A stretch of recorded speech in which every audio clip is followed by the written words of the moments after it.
What's up, everybody? You are tuned in to another edition of the Remix. I am your host, Kierra Cotton, here with LV. How you doing? I'm good. How you doing? Good, Thanks good. for having me. Thank you for coming. I really appreciate it. So I feel like I know your story a little bit, but we're gonna start off by having you tell the folks at home a little bit about yourself. Okay. I go by LV from CLE, based out of Cleveland, Ohio. Recording artist, engineer.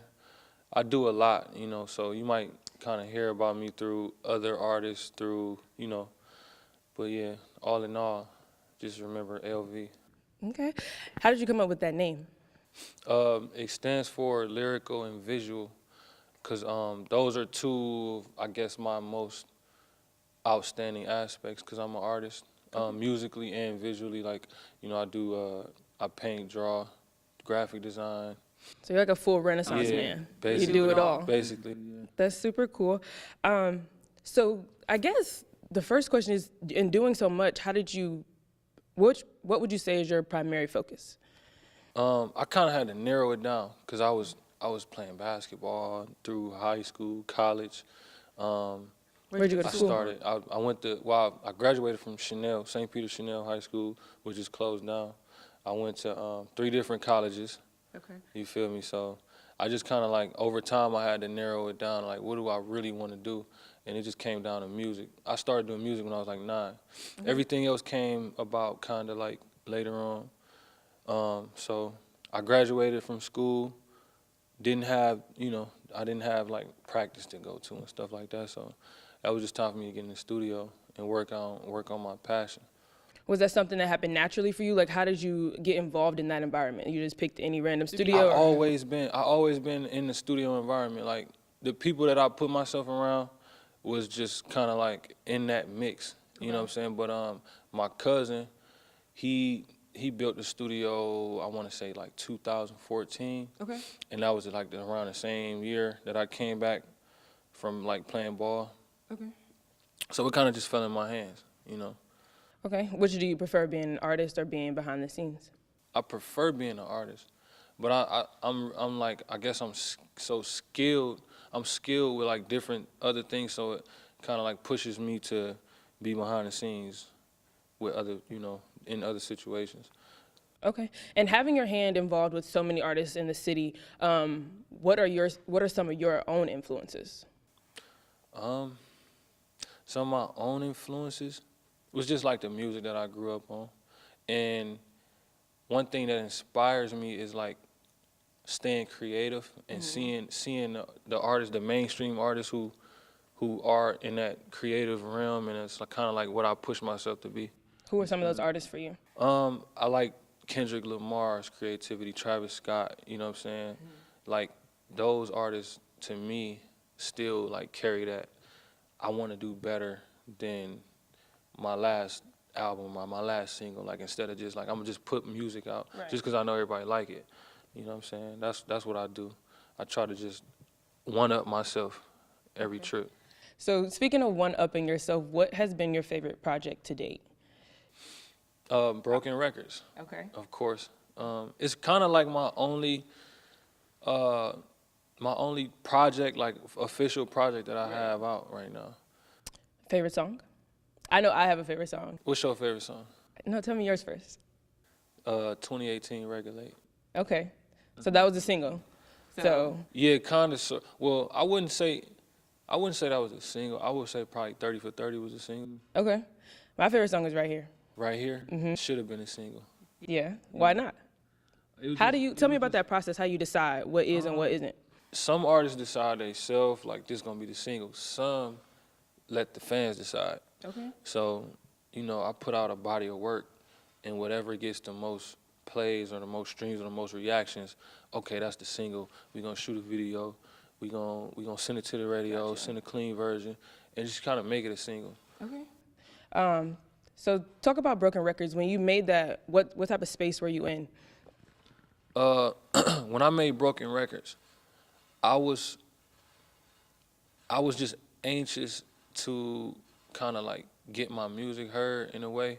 Yeah. Because it was kind of like a time where I was being around a lot of different artists in the city. I was watching people become like, 1,500 followers to like they done kind of got real popping. And these people that's been around me and it's kind of like influenced by me, you know what I'm saying? Yeah. So it was just kind of like I put myself on a pedestal of like, okay, you like one of the best in the city, even though it's kind of, you know, I wouldn't call it being slept on. It's just right now, I feel like it's a time for every Absolutely. artist. Timing is everything. So yeah, so as long as I can still influence those artists who up and coming, getting these record deals and stuff like that, I appreciate all of that. So like it was just Broken Records was me saying like it's kind of like I'm breaking records. You know what I'm saying? I'm doing what other people hasn't done or they not doing it better. It's kind of like the competitive side of me, like, you know, just making a statement. Okay. And then the artwork for Broken Records was super dope. So I know that was like a whole creative process for you. Tell me a little bit about that. Man, it was a whole art project, really. So like I took a vinyl, a few vinyl records, broke them in pieces, took an image, a photo of myself, rendered it to where I could place those broken pieces to create the image of my face, and I had a photographer come out, Stretch, had him come out, take photos. We chose the best one, made it the cover. So it was a collective effort. Yeah, for sure. That's super cool. So you've proven yourself to be creative. We can talk about what everybody on social media has been talking about, your latest release. Tell me a little bit about it. I know it's a 3-part series, but how did this come about? I just wanted to come up with a different way to release my music. It was like an experiment, really. Okay. So what the initial inspiration was, it was a piece of art called the Creation of Adam. And you can see it it's like on the ceiling of a cathedral. It's a real old piece, but I wanted to recreate that image and call it the recreation. Okay. And so I took 3 parts of it, the image, and I made it into 3 parts, and each part represents one song. So it's 3 songs. Right. So we have on my little cheat sheet, Lord Forgive Me, Wake Up, and then Hometown. Yeah. Tell me, break each song down for me. So Lord Forgive Me, I'm gonna break down the song, just the song, and then I'm gonna break down the artwork.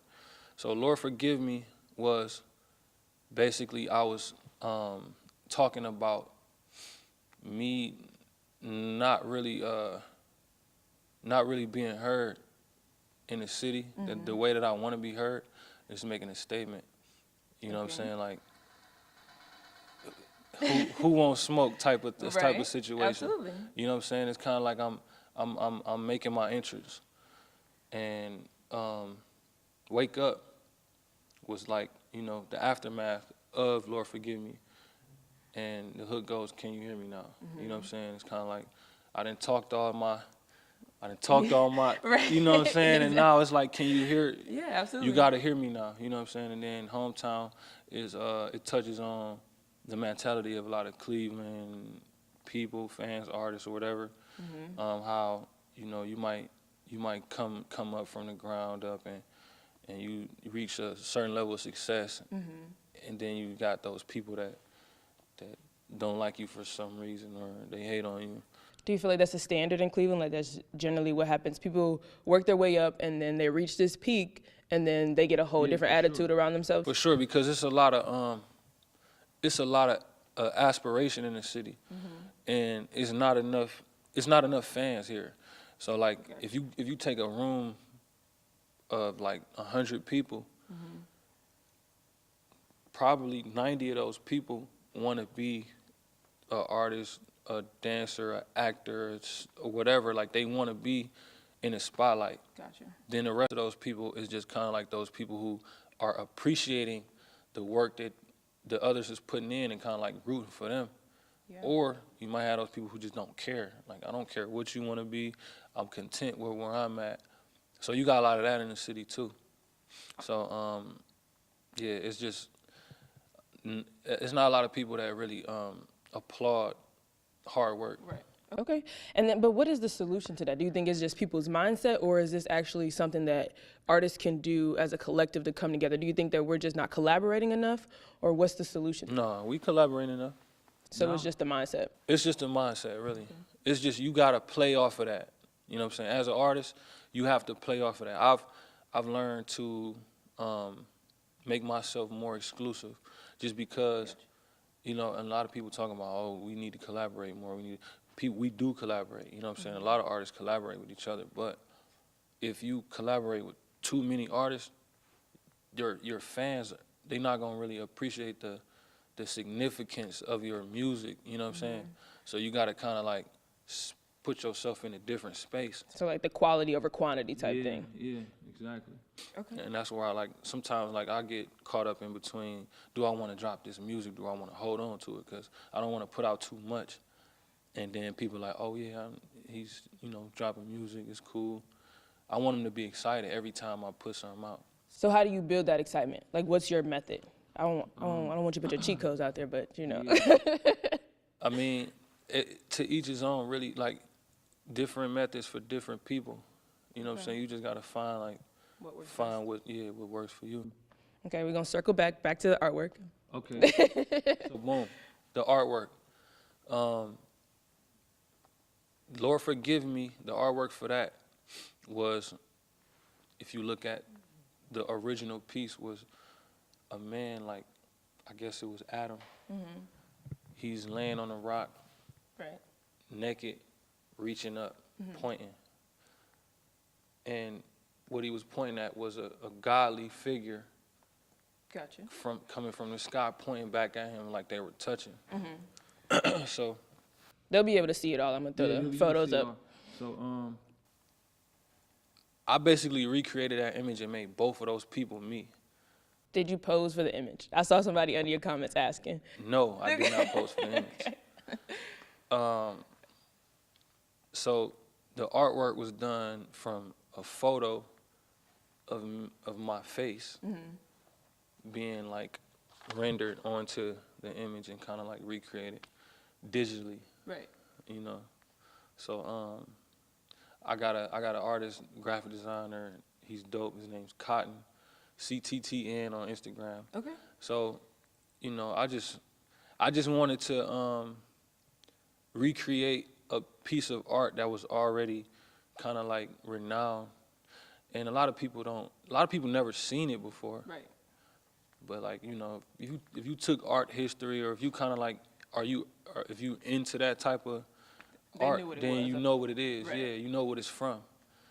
And so I just wanted to break it up into 3 parts. And the first image was the naked man reaching up. You know what I'm saying? It was kind of like me stripping myself down and giving you the raw me. Gotcha. Okay. And then the middle image was the 2 hands reaching each other. That was the artwork for Wake Up. And that was basically me, my voice reaching the people. Got it. Okay. And then Hometown, I was talking about how a lot of people in the city, if you get money, if you popping, a lot of people know you, if you just doing something positive, a lot of these people is getting killed nowadays. Right. You know what I'm saying? So that was like that godly form, just kind of like a spiritual image of me. So that was kind of like the symbolism behind that. Okay. Which came first, the songs or the art? Did you already know that you wanted to do the concept? No. So first the songs, but I didn't know that I was gonna choose those songs. So like I have like 100 songs that I recorded, and I basically came up with the idea for the art, and then I've listened to all my music and placed the right songs. Okay. Speaking of you having hundreds of songs, what's your creative process like? Are you more of a pen and paper? Do you like to write on your phone? How do you get it out? So, like I said, my cousin owned a studio.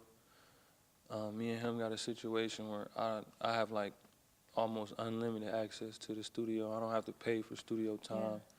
You know what I'm saying? And we kind of like invested together into the studio. So I just go in there and just everything come out. I don't write anything down. I don't write nothing in my phone. It's just kind of like, yeah. You just connect with it. Yeah. That's dope. That's dope. So what's next for you? Visuals. Okay. I'm going to shoot a video after this. I'm always writing up treatments for visuals. Okay. I got some projects coming up too. Nothing is set in stone, so I don't really want to speak too much on it. But I got visuals coming for sure. Okay. So if you could look down the road 5 years from now, where would you be doing what? What's your vision for that? 5 years. 5 years. I want to be multi-platinum, top of the charts. Okay. You know what I'm saying? Do you think you can do that here in Cleveland, or do you think you have to leave the city of Cleveland to do that? I mean, I don't necessarily have to leave, but that's not gonna happen in Cleveland. You know what I'm saying? Okay. I move around a lot, so I can live in Cleveland for the rest of my life, but that don't mean I'm gonna be in Cleveland for the rest of my life. Okay. You know, so a lot of people do leave. A lot of people they move to LA or Atlanta or Miami or something, New York, and they still don't, do what they set out to do. So it's kind of like to each his own, really. You're your own unique person. So are you leaving or staying? To be determined. To be determined. I'm opening up a business here, so like I don't want to say I'm leaving, but Tell me eventually about the business.